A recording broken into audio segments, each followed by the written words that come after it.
चलिए फिर बढ़ते हैं पहले क्वेश्चन की तरफ। ठीक है, पहला क्वेश्चन देखिए, ये रहा। कह रहा है कि अगर पहला लेटर Q हो, फिर दूसरा लेटर N हो, फिर K हो, फिर H हो, तो अगला लेटर आपको बताना है।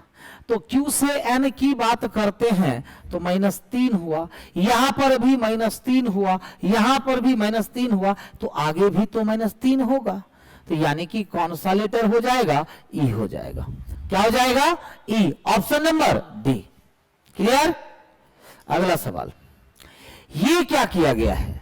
ध्यान से अगर देखेंगे तो 9 और 10 को गुना करिए तो 90 हो जाता है, और फिर ये 4 और 8 को गुना करिए तो 32 हो जाता है, घटा लीजिए तो आपको 58 हो जाता है। सेम ईयर 15 और 10 को गुना करेंगे तो 150 हो जाएगा, और 9 मल्टीप्लाइड बाई 8 72 हो जाएगा, तो 78 हो जाएगा। कितना हो जाएगा? 78, मतलब ऑप्शन नंबर डी हो जाएगा। समझ गए? क्लियर? तो अगला सवाल, यदि फ्रॉग को यह लिखा जाए, रैंक को यह लिखा जाएगा, तो फोर्ट को क्या लिखा जाएगा? यानी कि FORT आपको यहीं पर दिख रहा है, दिख रहा है कि नहीं दिख रहा है? नहीं, नहीं दिख रहा है, नहीं।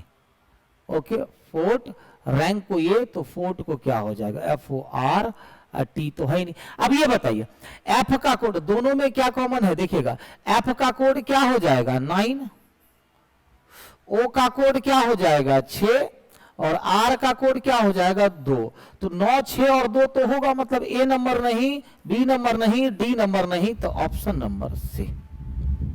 क्लियर? तो T एक न्यू है। T क्या है? न्यू है। तो ये 7 भी क्या है? न्यू है। मतलब 9627 is the perfect answer of this question. कोई दिक्कत नहीं। क्लियर है?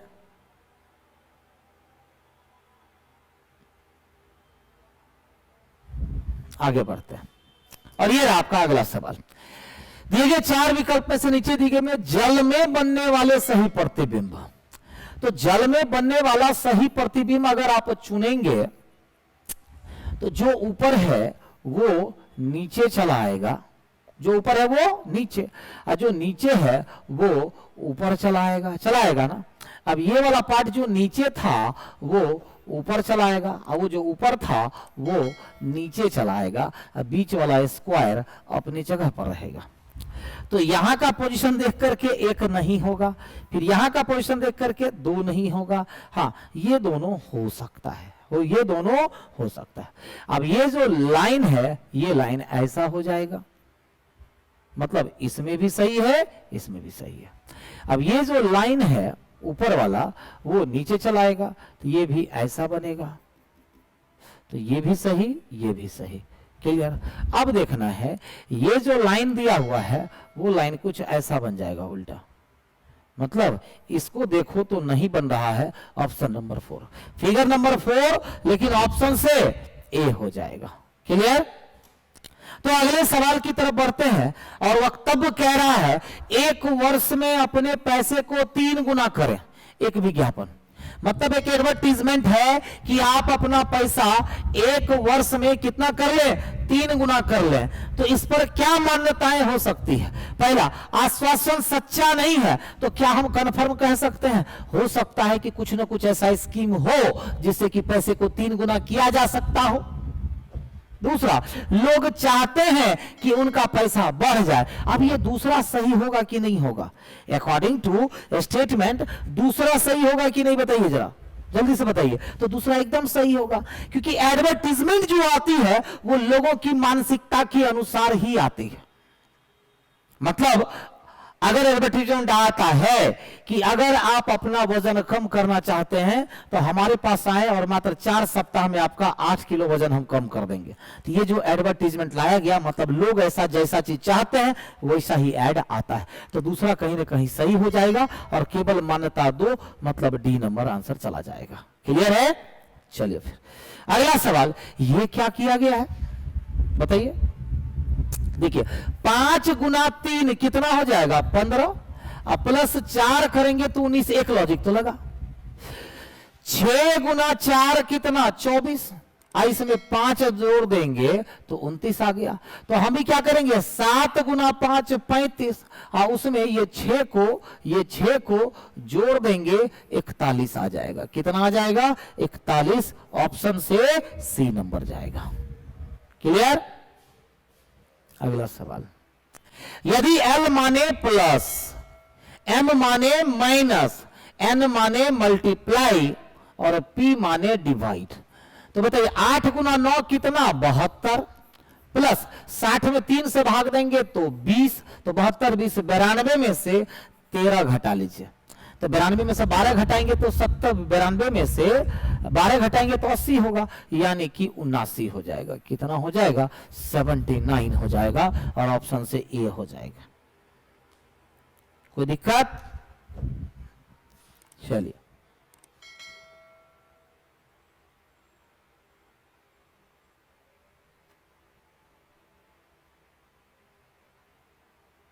आगे बढ़े। चलो, कह रहे ये फिगर आपको किस में दिखाई दे रहा है। सबसे पहले तो आप ये बड़ा सा त्रिभुज ढूंढने की कोशिश करो। तो बड़ा सा त्रिभुज हमको यहां पर दिखा, एक यहां पर दिखा और यहां दिखा। क्या कहीं और भी दिख रहा है आपको? यहां तो उल्टा हो गया, एक नहीं होगा, इसमें त्रिभुज दिख ही नहीं रहा है। अब इसमें त्रिभुज तो दिखा, लेकिन यहां की चीजें मिसिंग है। तो फिगर नंबर 3 ऑप्शन से बी, फिगर 3 और ऑप्शन से बी हो जाएगा। क्लियर है। अगला सवाल कह रहा है यू भी डब्ल्यू और एक्स और वाई एक गोल मेज के केंद्र की ओर मुख करके बैठे हैं, बी के पास कौन बैठा है? तो क्या पहले से क्या पता चलता है, देखिएगा। तो पहला कह रहा है डी ए और एफ के बीच बैठा है। तो अगर 5 लोग हैं तो डी कहां, तो ए और एफ के बीच, ए और एफ के बीच। तो 2 सिचुएशन बन रहा है, ध्यान दीजिएगा। या तो डी ए और एफ के बीच होगा, या फिर डी ए और एफ के बीच होगा। यही 2 में से कोई एक होगा। लेकिन बताइए क्या इससे क्लियर हुआ? नहीं। दूसरा क्या कहता है उसको देखिएगा। दूसरा क्या कहता है, कह रहा है सी बी और एफ के बीच बैठा हुआ है। अब दूसरा कह रहा है कि सी जो है या तो बी और एफ के बीच यहां होगा, या तो सी बी और एफ के बीच होगा। तो अकेला तो कोई भी नहीं बता पाया कि बताइए कि बी के बगल में कौन, तो बी के बगल में कौन कौन बैठा है, कौन कौन आंसर कर सकता है? तो जरा बताइए क्या होगा। दोनों को अगर आप मिला देते हैं, दोनों को मिला देते हैं, तो ये बताइए दोनों को अगर मिला देंगे तो क्या होगा? तो डी किसके किसके बीच में, एफ और ए के बीच में, फिर सी बी और एफ के बीच में। या तो ये होगा, या नहीं तो डी ए और एफ के बीच में, और एफ और बी के बीच में कौन, सी। तो बी के बगल में यहां पर भी ए सी आया, अब बी के बगल में यहां पर भी ए सी आया। तो क्या कहेंगे कि दोनों मिलकर के पर्याप्त है, अकेला कोई नहीं। लेकिन जब दोनों को मिलाए तो पता चल गया कि बी के बगल में ए तथा सी होगा। अच्छा क्वेश्चन था ये, डाटा सफिशिएंसी का। अगला सवाल कह रहे सही दर्पण प्रतिबिंब क्या होगा? तो जो एन है जो राइट साइड में है वो एन लेफ्ट साइड में होगा। तो जरा बताइए कि ये एन यहां गलत दिया हुआ है, यहां सही है, यहां गलत दिया हुआ है, डब्ल्यू होगा नहीं, आंसर सी हो जाएगा। समझ में आई बात? अगला, अब देखो ये सक्सेस टेस्ट सीरीज आप लोगों के लिए बहुत बेहतरीन है। किस किस एग्जाम में ये सक्सेस टेस्ट सीरीज आपको काम आएगा? तो बिहार एसएससी सीजीएल मेंस देना हो, या एसएससी का कोई भी एग्जाम देना हो, बैंकिंग का एग्जाम देना हो, एलपी या टेक्नीशियन का, Patna high court, civil court, MTS, Bihar दरोगा, सीआरपीएफ कांस्टेबल, बिहार पुलिस, या फिर अदर एग्जाम्स। कोर्स का फीचर क्या है कि आपको 25 टेस्ट सीरीज मिलेगा जो कि हिंदी मीडियम में होगी, स्टडी मटेरियल मिलेगा और पीडीएफ मिलेगा, वीडियो क्लासेस मिलेंगे, और साथ ही साथ बोर्ड सॉल्यूशन भी मिलेगा। अब ये कॉम्बो बैच है, ये क्या है, कॉम्बो। अब ये पहले सेशन की शुरुआत हो रही है, क्या नाम है, सक्सेस। सक्सेस जो करना चाहते हैं उसी के लिए टेस्ट सीरीज है। तो सक्सेस टेस्ट सीरीज में कॉम्बो में कितने पेपर, तो टोटल 5 पेपर स्टार्ट हो रहे हैं। रीजनिंग जो कि मेरे द्वारा, गौरव गिरिराज सर के द्वारा करवाया जाएगा, यानी कि मेरे द्वारा रीजनिंग। मैथ जो है वो आशु नायक सर के द्वारा करवाया जाएगा, साइंस जो है शशांक सर के द्वारा करवाया जाएगा, ठीक है। उसके बाद आर्ट्स पेपर जो है आपको नीतीश चंद्रा सर के द्वारा करवाया जाएगा, और इंग्लिश जो है आपका रविश किशोर सर के द्वारा करवाया जाएगा, ठीक है। लिखा हुआ भी है रीजनिंग बाय गौरव गिराज। टाइम जो है इसकी टाइमिंग के बारे में आपको ऐप पर पता चल जाएगा। Reasoning math Ashu Nayak sir, science Shashank sir, arts Nitish Chandra और English Ravish Kishor sir, English Ravish Kishor sir. Clear. अब इसमें आप, ठीक है, सक्सेस टेस्ट सीरीज में आप सब्जेक्टिव भी ले सकते हैं। अगर आप सिर्फ साइंस से जुड़ना चाहते हैं, अगर आप सिर्फ मैथ से जुड़ना चाहते हैं, सिर्फ रीजनिंग से, सिर्फ आर्ट्स से, या सिर्फ इंग्लिश से, आपकी मर्जी की हम एक ही लेंगे तो एक ही कर सकते हैं। इंडिविजुअल अगर लेते हैं तो 51 रुपया एक सब्जेक्ट का लगेगा, मतलब साइंस 1 महीना मतलब 51 रुपया, मैथ भी 51, आज रीजनिंग भी सारा कुछ। और अगर आप कम्बो लेते हैं तो मात्र 200 में मिल जाएगा, वैसे 250 रुपया से प्लस हो जाता है। ये बैच सभी कहां से मिलेगा, तो competition view learning academy app download कर लीजिए और वहां से मिल जाएगा। बहुत जल्दी ये टेस्ट सीरीज लॉन्च हो जाएगा 1 से 2 दिनों में, ठीक है। इसके साथ जरूर जुड़े आप लोग। चलिए आगे क्वेश्चन कह रहा है शेर, बाघ और पशु, तो पशु के अंदर में शेर अलग और बाघ अलग, ऑप्शन से ए जाएगा, है कि नहीं। अगला दिए गए चित्र में समांतर चतुर्भुजों की संख्या कितनी होगी, समांतर चतुर्भुजों की संख्या कितनी होगी। तो ध्यान दीजिएगा, ये एक समांतर चतुर्भुज हुआ, एक ये समांतर चतुर्भुज हुआ, तो एक दोनों को मिला करके कितना हो गया 3 प्लस 3 हो गया। और कहीं पर बन रहा है, हाँ 3 के बाद एक समांतर चतुर्भुज, ये शायद छोड़ दिए हैं आप, तो 3 प्लस 1 कितना हो गया, समांतर चतुर्भुजों की संख्या कितनी हो गई, तो 4 हो गई। कितनी हो गई, 4 हो गई। क्लियर। अगला सवाल, लिखित क्रम में से भिन्न चिन्ह का बताइए। अब ये क्या है, क्लॉकवाइज घूम रहा है, ये एंटी क्लॉकवाइज घूम रहा है, ये एंटी क्लॉकवाइज घूम रहा है, ठीक है, ये क्लॉकवाइज घूम रहा है। ओ माय गॉड, अरे भाई मेरे, ये भी तो क्लॉकवाइज घूम रहा है, ये भी क्लॉकवाइज। तो बताइए तीसरा फिगर अलग होगा कि नहीं होगा। फिगर 3 का मतलब ऑप्शन से ए हो जाएगा। क्लियर। अगला, सचिन अच्छा बल्लेबाज है और बल्लेबाज बुद्धिमान होते हैं, इसका मतलब सचिन बुद्धिमान है, सभी बुद्धिमान व्यक्ति बल्लेबाज होते हैं, ये गलत हो जाएगा। क्यों, क्योंकि उल्टा बात कर दिया।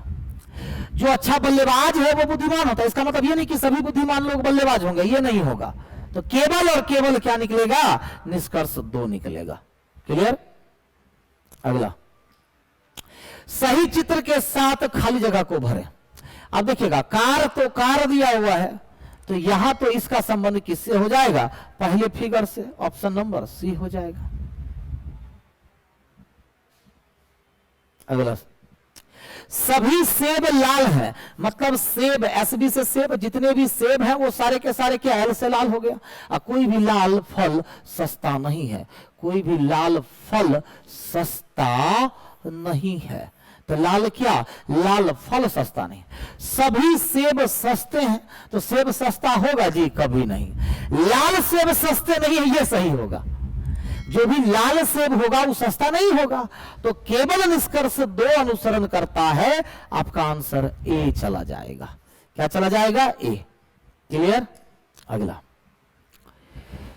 श्री वाई ने अपनी कार कब खरीदी, आपसे एक सवाल है, कौन आंसर कर सकता है। निश्चित रूप से 18 अगस्त से पहले, परंतु 15 अगस्त से पहले नहीं। मतलब 18 अगस्त से पहले, 15 से नहीं, मतलब 15, 16 या 17, लेकिन कन्फर्म तो पता नहीं चल पाया। निश्चित रूप से 16 अगस्त के बाद, परंतु 19 अगस्त के पहले। तो 16 अगस्त के बाद 19 से पहले, मतलब 17 या 18।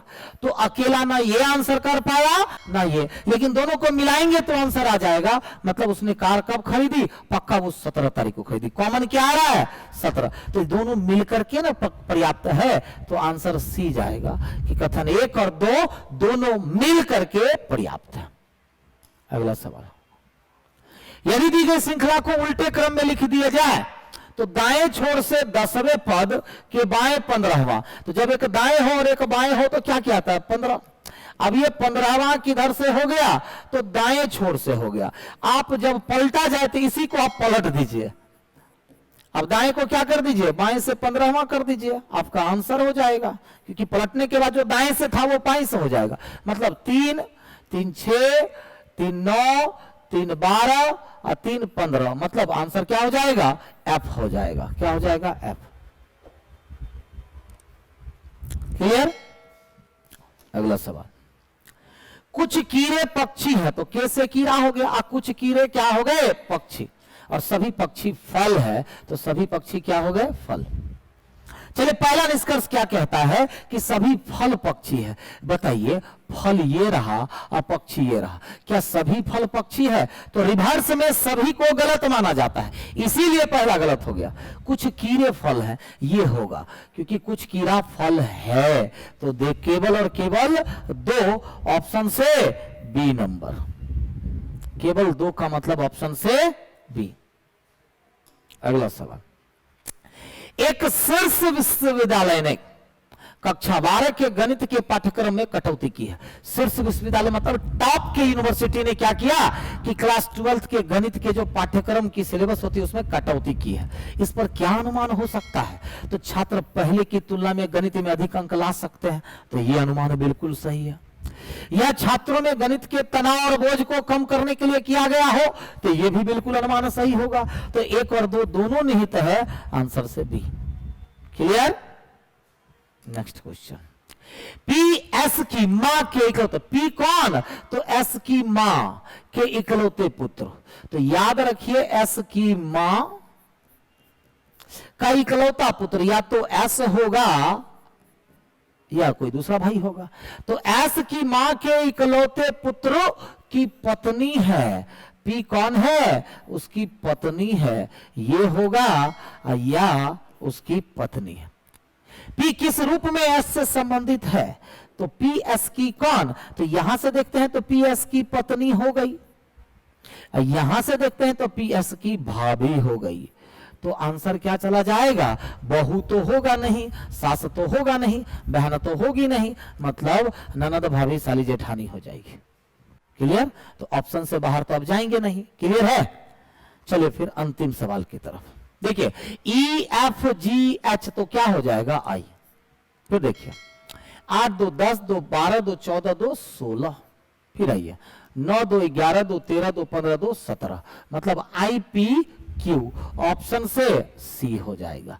तो रीजनिंग आपका आज के सेट नंबर 14 का खत्म होता है। चलिए स्वागत है बच्चे, जल्दी जुड़िए आप लोग। और आज के 14 नंबर सेट में आप सभी बच्चों को मैं देखिए एक एक करके प्रश्न आपको बताऊंगा। पहला क्वेश्चन देखिए, गतिज ऊर्जा किसके बराबर होता है, आसान क्वेश्चन है बच्चे, ठीक है। गतिज ऊर्जा 1/2 mv² के बराबर होता है। जैसे ही गतिज ऊर्जा पर चर्चा करेंगे, गतिज ऊर्जा क्या होता है बेटा, तो गतिज ऊर्जा होता है, याद रखना है, ठीक है, काइनेटिक एनर्जी बराबर p² 2 mv होता है, ठीक है। हाँ, संवेग का वर्ग बटे 2 गुना द्रव्यमान, एकदम ध्यान में रखिएगा, संवेग का वर्ग बटे 2 गुना द्रव्यमान होता है, याद रखना बच्चे मेरे। ये क्या है, तो ये द्रव्यमान गुना त्वरण है, ये बल का मात्रक है, बल F बच्चे mgh, ये पोटेंशियल एनर्जी है, P बराबर क्या होगा mgh, और ये mv है, तो संवेग P बराबर क्या हुआ, द्रव्यमान गुना वेग हो जाता है, द्रव्यमान गुना वेग हो जाता है। तो ये ध्यान में रखनी चाहिए आप लोगों को, बार बार इस तरह का प्रश्न आपसे पूछेगा। जल्दी जुड़िए बच्चे, आप लोग फटाफट जुड़िए, ठीक है।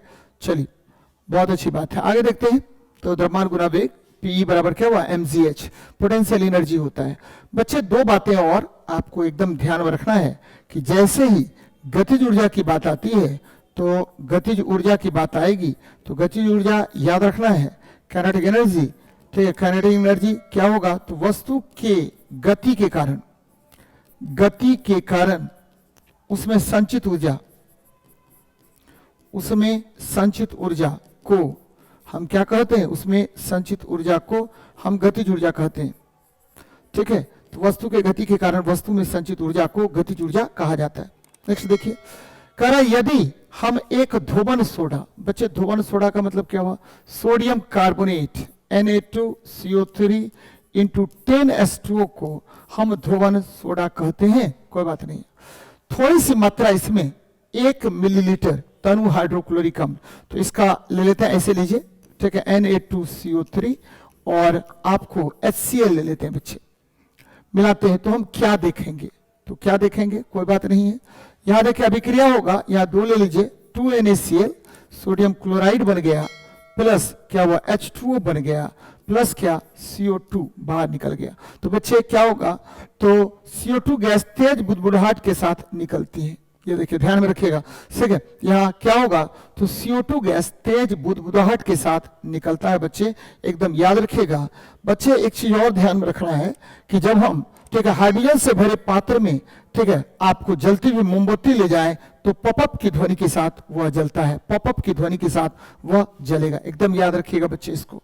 एक चीज और ध्यान में रखना है आपको, बार बार आपसे क्वेश्चन पूछेगा कि बेकिंग सोडा का फॉर्मूला क्या है, तो बेकिंग सोडा को हम क्या बोलते हैं, sodium hydrogen carbonate, sodium hydrogen carbonate कहते हैं, NaHCO3 कहते हैं बच्चे, ठीक है। HCl जो है इसको क्या कहते हैं, तो म्यूरेटिक एसिड कहते हैं, म्यूरेटिक एसिड कहा जाता है किसको, HCl को, ध्यान में रखिएगा, म्यूरेटिक एसिड कहेंगे, म्यूरेटिक एसिड कहेंगे। तो ये बातें बार बार आपको कह रहा हूं मैं, ठीक है, बार बार आपको याद रखना है, यहाँ पर क्वेश्चन आपसे बार बार पूछेगा, इस तरह का प्रश्न पूछेगा आपसे, तो ध्यान में रखिएगा बच्चे लोग। चलिए आगे देखते हैं, आगे देखते हैं, आगे क्वेश्चन क्या है, क्वेश्चन नंबर, ये देखिए, भार का SI इकाई क्या होता है, SI इकाई भार का क्या है बच्चे, तो भार का SI इकाई याद रखिए, भार कहते किसको हैं, तो बच्चे भार बल है, भार क्या है, भार बल है, भार बल है, और याद रखिएगा यह वह बल है, यह वह बल है जिससे, वह बल है जिससे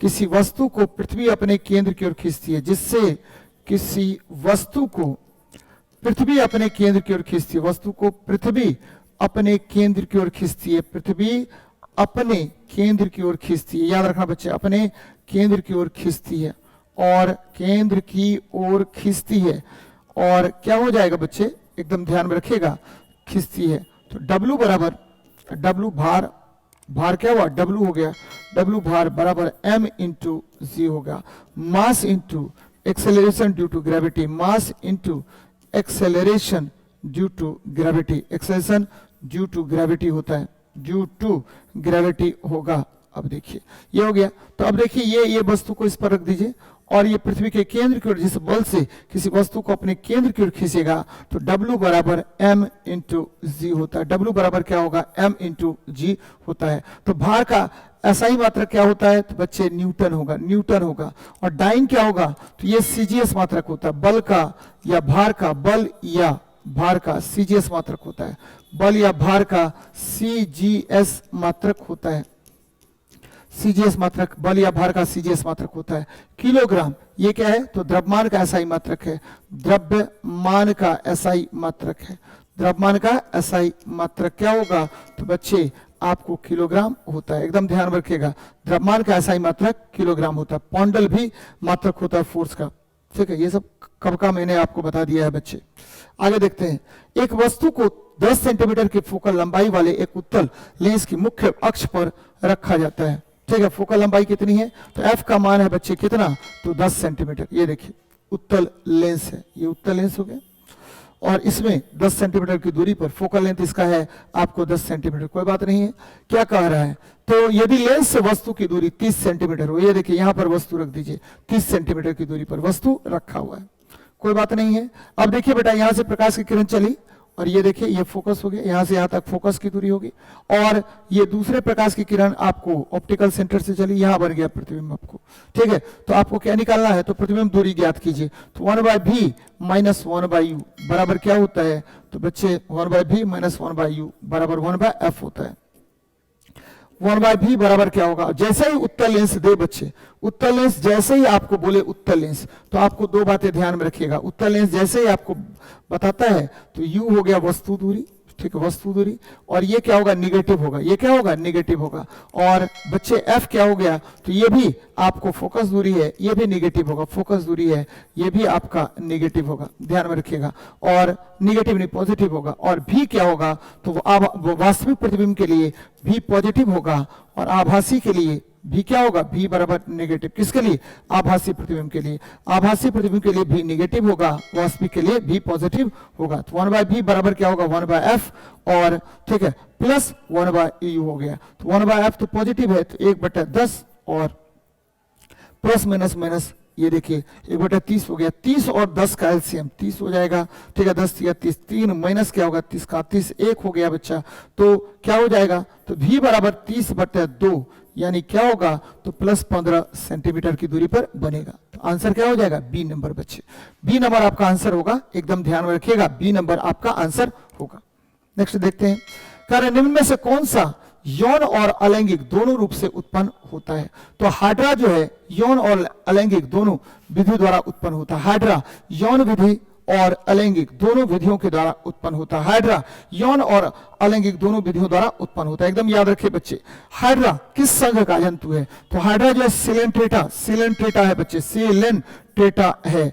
और आपका ठीक है ये जो है कवक ठीक है, कवक जो है बच्चे, ठीक कवक क्या होता है, तो कवक फंगी है। फंगी जो है ये क्या है, परजीवी है या परपोषी है, या आपको क्या परपोषी है, या आपको क्या है, तो मृतोपजीवी है। तो ये ध्यान में रखिएगा, मृतोपजीवी होता है, मृतोपजीवी है, बहुत अच्छी बात है। अमीबा आपको द्विविखंडन के द्वारा ठीक उत्पन्न होता है। द्विविखंडन के द्वारा क्या होता है, उत्पन्न होता है बच्चे, द्विविखंडन। तो द्विविखंडन विधि द्वारा ये प्रोड्यूस होता है।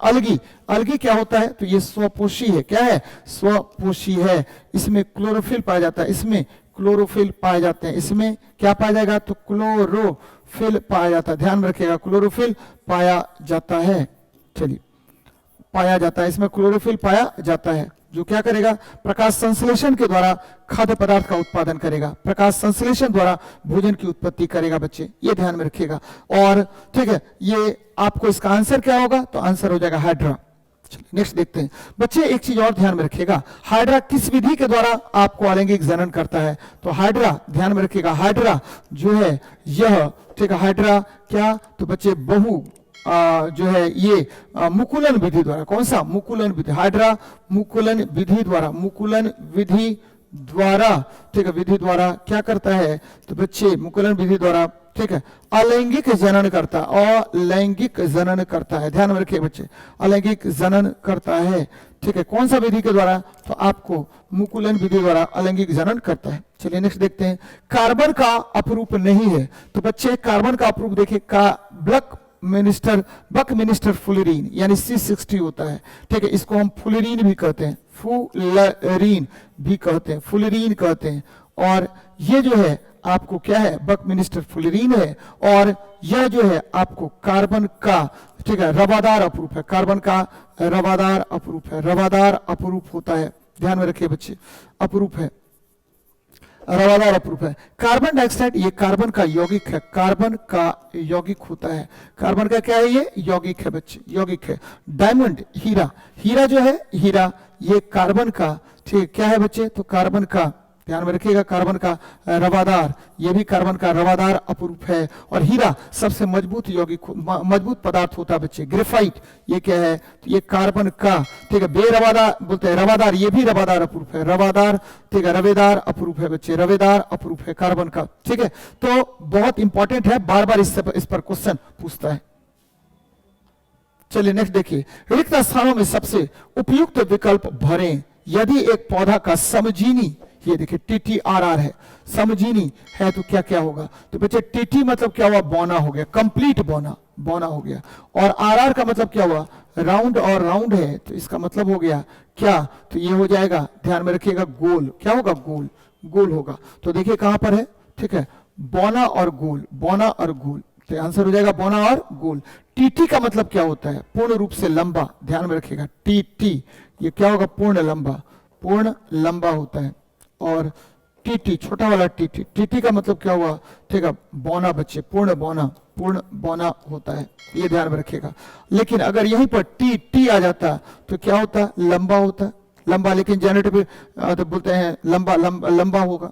ठीक है, अगर यहीं पर R आ जाएगा तो ये भी क्या होगा आपको, ठीक है, R आ जाएगा तो गोल आ जाएगा, क्या होगा, गोल होगा। ठीक है, चलिए ये ध्यान में रखनी चाहिए आप लोगों को। आगे बढ़ रहे बेटा, यदि किसी अवतल दर्पण पर आपतन कोण 30 डिग्री हो, आपतन का कोण 30 डिग्री हो तो परावर्तन के कोण का मान क्या होगा? तो आपतन के कोण का मान कितना डिग्री दे रहा है बेटा? तो 30 डिग्री दे रहा है। आपतन के कोण का मान 30 डिग्री दे रहा है, तो परावर्तन के कोण का मान भी 30 डिग्री होगा। आपको पता है एंगल ऑफ आई बराबर क्या होता है? एंगल ऑफ आर होता है। मान लेते हैं कि ये देखिए, ठीक है, क्या कह रहा है? अवतल दर्पण पर, ये अवतल दर्पण है मान लीजिए, ठीक है, चला प्रकाश की किरण ये देखिए आपतित हुआ, और ये कितना डिग्री? 30 डिग्री। तो बच्चे परावर्तित भी किससे होगा? तो ये 30 डिग्री से ही परावर्तित भी होगा। तो ये ध्यान में रखनी चाहिए आपको।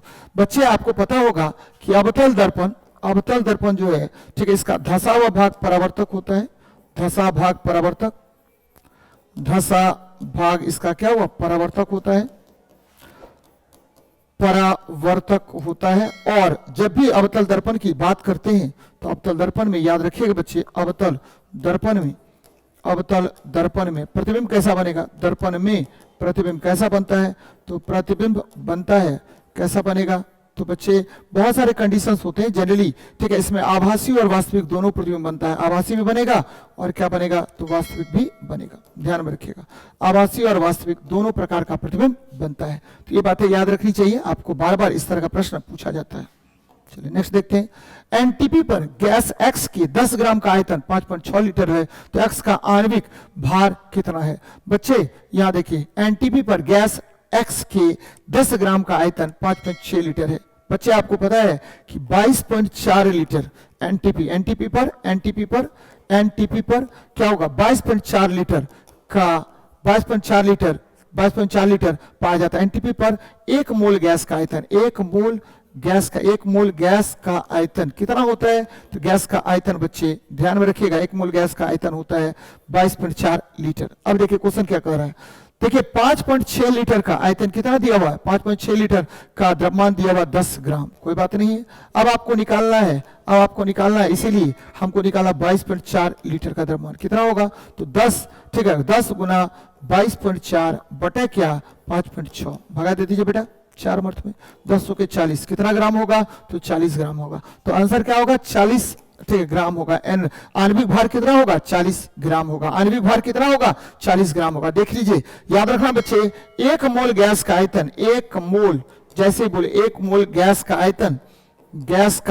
किस पर? तो एसटीपी पर। एक मोल गैस का आयतन किस पर? तो एसटीपी पर कितना? तो 22.4 लीटर होता है, 22.4 लीटर होता है। ये ध्यान में रखिएगा, लीटर होता है। बहुत अच्छी बात है। उस विटामिन का नाम बताएं जिसकी कमी के कारण अत्यधिक खून बहने लगता है। तो बच्चे अत्यधिक खून बहने लगा विटामिन के। बच्चे आपको पता है कि विटामिन के को हम फिलोक्विनोन कहते हैं, और क्यूनोन कहते हैं। और क्या होता है? तो रक्त का थक्का इससे नहीं जमता है, थक्का नहीं जमता है। किसके द्वारा? तो बच्चे फिलोक्विनोन के द्वारा। अगर इसकी कमी हो जाए तो रक्त का थक्का नहीं जमेगा। विटामिन बी1 को हम थायमीन कहते हैं, और इसकी कमी से क्या होगा? बेरी रोग होता है, विटामिन सी को हम एस्कॉर्बिक एसिड कहते हैं, और इसकी कमी से एस्कॉर्बिक एसिड कहेंगे, और इसकी कमी से स्कर्वी रोग होता है, बच्चे विटामिन ए को हम रेटिनॉल कहते हैं, और इसकी कमी से क्या होगा? रतौंधी होता है। तो एकदम ध्यान में रखिएगा, रतौंधी होता है। नेक्स्ट क्वेश्चन पर, जिस प्रकार एकाकी रंगहीन से संबंधित है, तो उसी प्रकार, ठीक है, डैश से संबंधित है। बच्चे ये जो है ना, आपको किसका क्वेश्चन है? तो रीजनिंग का क्वेश्चन है। तो 45 का सी नंबर आंसर होगा बच्चे, ठीक है, परिमाण से संबंधित है। चलिए नेक्स्ट देखते हैं। लोहा जो कि गुणों में कोबाल्ट और निकेल जैसा होता है, ठीक है, इन तत्वों से बहुत दूर रखा गया है। यह किसकी कमियों में से एक है? तो बच्चे न्यूलैंड की कमियों में से एक है। न्यूलैंड ने क्या किया? तो बच्चे फेरस कोबाल्ट और निकेल पर बात कर रहे हैं बच्चे, फेरस कोबाल्ट और निकेल पर, ठीक है।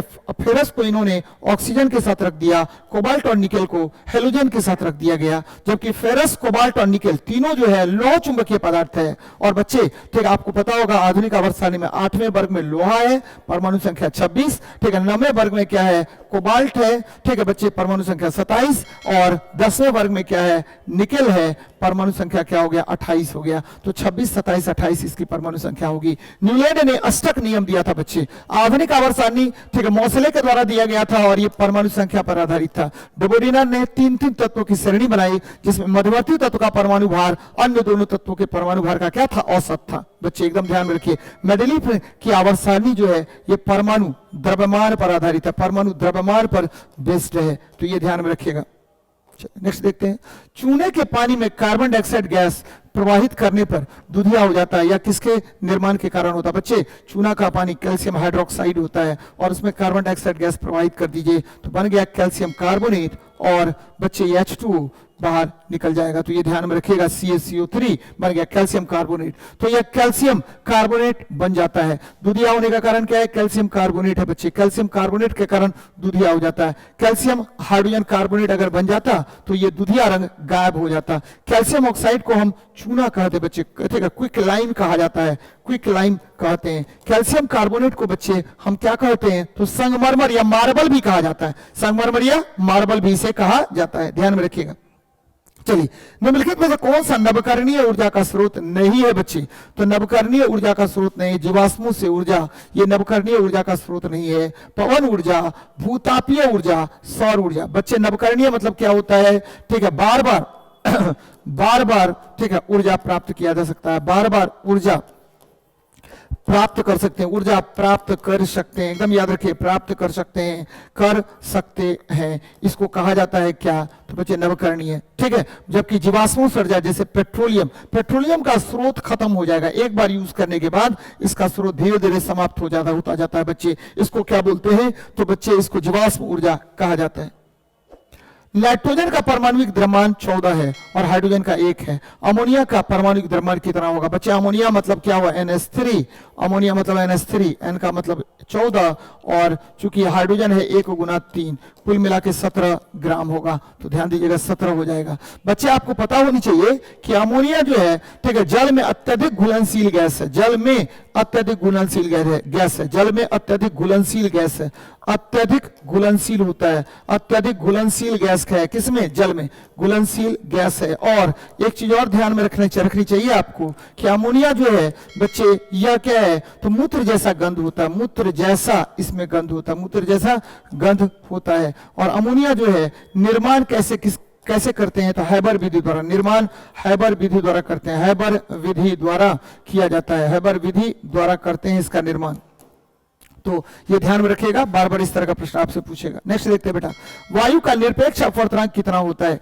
तो बच्चे वायु का जो निरपेक्ष अपवर्तनांक होता है, एकदम ध्यान में रखिएगा कि वायु का निरपेक्ष अपवर्तनांक कितना होगा बच्चे, तो वायु का निरपेक्ष अपवर्तनांक याद रखिए बच्चे, वायु का निरपेक्ष अपवर्तनांक 1.003 होता है, 1.003 होता है, 003 होता है, ध्यान में रखिए बेटा, 1.003 होता है। अब निरपेक्ष अपवर्तनांक है क्या, तो निरपेक्ष अपवर्तनांक है, एकदम याद रखिए, निरपेक्ष अपवर्तनांक है किसी, ठीक, अपवर्तनांक क्या है बच्चे, म्यू बराबर होता है, ठीक है, आपको निर्वात में प्रकाश का वेग बटा माध्यम में प्रकाश का वेग, निर्वात में प्रकाश का वेग, निर्वात में प्रकाश का वेग बटे माध्यम में प्रकाश का वेग, प्रकाश का वेग बटे माध्यम में प्रकाश का वेग के अनुपात को हम निरपेक्ष अपवर्तनांक कहते हैं। माध्यम में प्रकाश का वेग का अनुपात क्या कहलाएगा, तो बच्चे निरपेक्ष अपवर्तनांक कहलाएगा, प्रकाश का वेग, ठीक है, तो इसको निरपेक्ष अपवर्तनांक कहते हैं, ठीक है। आपको एब्सोल्यूट रिफ्रैक्टिव इंडेक्स कहते हैं, एब्सोल्यूट रिफ्रैक्टिव इंडेक्स कहते हैं, एब्सोल्यूट रिफ्रैक्टिव इंडेक्स कहते हैं।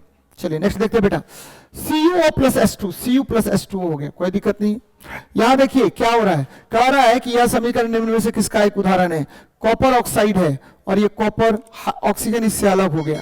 बच्चे ऑक्सीजन की संख्या में अगर कमी हो, हाइड्रोजन की संख्या में अगर वृद्धि हो, बच्चे इलेक्ट्रॉन का त्याग हो, तो इस ऐसी अभिक्रिया को ध्यान में रखिएगा, ऐसी अभिक्रिया को हम क्या कहते हैं, तो बच्चे ऐसी अभिक्रिया को हम रेडॉक्स अभिक्रिया कहते हैं। क्योंकि यहाँ देखिए दोनों चीज हो रहा है, यानी आपको कॉपर का क्या हो रहा है, रिडक्शन हो रहा है, कॉपर का क्या हो रहा है, रिडक्शन, लेकिन हाइड्रोजन का क्या हो रहा है, तो ऑक्सीडेशन हो रहा है, हाइड्रोजन का क्या हो रहा है, तो ऑक्सीडेशन हो रहा है, ऑक्सीडेशन हो रहा है। और यदि ऐसी अभिक्रिया ले जिसमें ऑक्सीकरण और अपकरण साथ साथ हो, तो ऐसी अभिक्रिया को हम रेडॉक्स अभिक्रिया कहते हैं, रेडॉक्स रिएक्शन कहते हैं बच्चे, रेडॉक्स रिएक्शन कहते हैं, ये ध्यान में रखिएगा। नेक्स्ट देखते हैं, मान लें कि एक काल्पनिक ग्रह जिसका द्रव्यमान पृथ्वी के बराबर, पृथ्वी के आधे के बराबर, बच्चे आपको पता है गुरुत्वीय त्वरण g बराबर क्या होता है, gm/r² होता है। नया गुरुत्वीय त्वरण g' बराबर हम ले रहे हैं g और m/2, कोई बात नहीं, और त्रिज्या 1/3 कर दिया जाता है, तो r/3 का होल स्क्वायर, कोई बात नहीं। ये देखिए क्या होगा बेटा, तो क्या होगा, तो gm/r² पहले निकाल लेते हैं, और ये आ जाएगा 2 नीचे आ गया और 9 ऊपर चला गया, 9 ऊपर चला गया, तो 9/2, ठीक है, 9/2, और gm/r² को g बोलते हैं बेटा, तो 9/2 g हो जाएगा। देखिए कहां पर है 9/2 g, है ना, कुछ भी नहीं है। गुरुत्वीय त्वरण g बराबर क्या होता है, gm/r², एकदम ध्यान में रखिएगा बेटा, g बराबर gm/r² होगा। इसके आधार पर निकाल लीजिए इसको।